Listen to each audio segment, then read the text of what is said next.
Hello বন্ধুরা, good morning, welcome back to my অরপ্রিয়া channel. তোমরা সবাই কেমন আছো? আশা করছি সবাই খুব ভালো আছো, সুস্থ আছো। আমরা সবাই খুব ভালো আছি। আজকে হলো রবিবার দিনকে ভিডিওটা সকালবেলা থেকে স্টার্ট করে দিয়েছি। দেখো বিছানা গুছানো কমপ্লিট। আর দেখতে পাচ্ছ জানলার ওই পাশে মানে ঘরের পেছনে এত গাছপালা হয়ে গেছে, তারপর একদম জঙ্গল টাইপের হয়ে গেছে। আর এই যে একটা পুরোনো দোলনা, সেটা হলো আমার ওই মামা শ্বশুরের বাড়ির থেকে দিয়েছে, ওই বাড়ির ওই বাচ্চাটার। ও এখন আর ওটাই চড়তে পারে না, কারণ ও বড়ো হয়ে গেছে, তাই জন্য আমার মেয়েকে দিয়ে দিয়েছে। তো সেটাই বাড়িতে টানিয়েছি, ও চড়ে। আর আমার স্নান টান একদম পুরো কমপ্লিট, চাই সেটাই তোমাদের সাথে শেয়ার করলাম।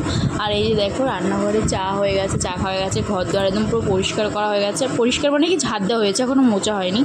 তো এই যে এখন আমার মেয়েকে ব্রাশ করানো হচ্ছে। আমার মেয়ের না দাঁতটা ভীষণ পানসা দাঁত বলে না, ওই যে একটু একটু খোঁচা লাগলেই রক্ত বেরিয়ে যায়। তো জানি না কেন, তো এখন ওর দাঁত মাজার বয়স হয়েছে কিনা আমি জানি না, কিন্তু তবুও ওর বাবা একটা ব্রাশ কিনে এনেছে, তো সেটা দিয়ে আর কি দাঁত মাজছে। 4-5টা মাত্র দাঁত উঠেছে, তো সেটাই মানে ব্রাশ করাচ্ছিল, কিন্তু আর করাতে পারলো না। আর এখানে দেখো বিড়ি বেঁধেছে আমার শ্বশুর আর শাশুড়ি, সেটার হিসাব করে এখন প্যাকিং করে বিড়ির কারখানায় নিয়ে যাবে, সেখানে গিয়ে দিয়ে আসবে।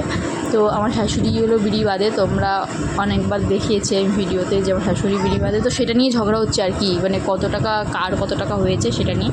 তো বাবা সকালবেলা মাছ রেখেছিল, ভোলা মাছ, তো বললো আমাকে কাটতে। আর অনেক দিন পর জানো তো আজকে আমি মাছ কাটছি।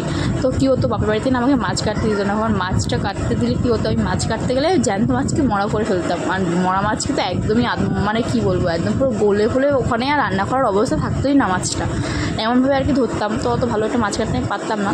তো যাই হোক, যেটুকুনি পারি তবুও কাজ চলে যায়। অনেক দিন পর আর কি শ্বশুরবাড়িতে মাছ কাটছি আমি।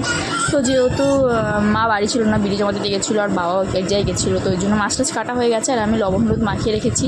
আর দেখতে পাচ্ছ এখন প্রায় 12:30টার মতো মাঝে মেয়েকে স্নান করিয়ে চুল আসছিল, একটা ক্লিপ পরিয়ে দিলাম। আর ও ক্লিপটা বেশিক্ষণ মাথায় রাখে না, ওর সমস্যা হচ্ছে কি, ক্লিপ পরিয়ে দিলাম এখনই খুলে ওটাকে ফেলে দেবে, ব্যাস।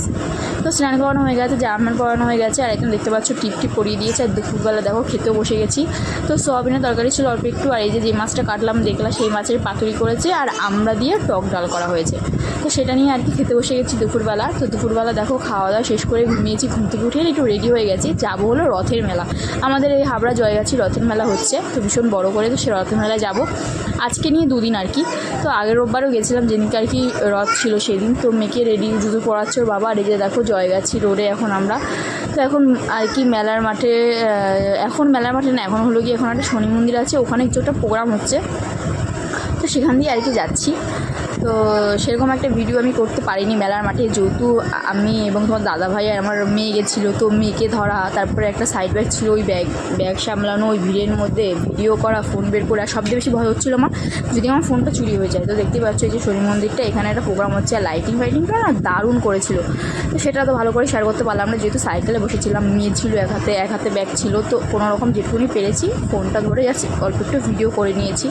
তো এই যে দেখো মেলার ভিতরে চলে এসেছি। আর এত ভিড় যে কী বলবো, কোনো জায়গায় দাঁড়িয়ে ভালো মতন ভিডিও করতে আমি পারছি না, বিশেষ করো।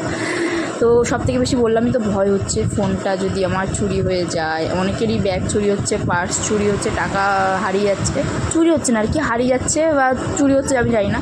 তো বাড়ি আসার পরে চৌমাথা থেকে খেয়েছিলাম বিরিয়ানি, 1 প্লেট বিরিয়ানি খেয়েছি। তারপরে এই যে বাড়িতে কিছুই আনিনি, শুধু একটু পপকর্ন নিয়ে এসেছি।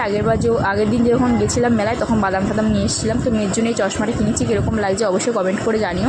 আর এই ক্লিপটা কিনেছি মেয়ে আমি দুজনেই পরবো আমরা, তার জন্য। তারপর দেখো এই কানের দুলটা কিনেছি, 30 টাকা নিয়েছি, কীরকম লাগছে কানের দুলটা অবশ্যই কমেন্ট করে জানিও। আর এই যে দেখো তারপরে নিয়ে এসেছি কাপ। বাড়িতে না চায়ের কাপে এত সমস্যা হয় না কি বলবো, তো কাপ ভেঙে যায়, নাহলে নোংরা হয়ে যায়। তো যাই হোক 5টা কাপ নিয়ে এসেছি। তো কাপগুলো কীরকম লাগছে অবশ্যই কমেন্ট করে জানিও। আর ভিডিওটা আজকে আমি এখানেই শেষ করছি। ভিডিওটা কীরকম লাগলো, যদি ভিডিওটা ভালো লাগে অবশ্যই এটা লাইক করো, কমেন্ট করে জানিও কীরকম লাগলো।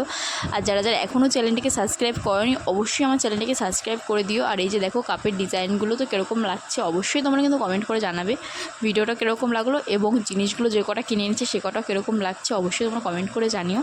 তো চলো ভিডিওটা আজকে এখানে অবধি শেষ করছি, বাই।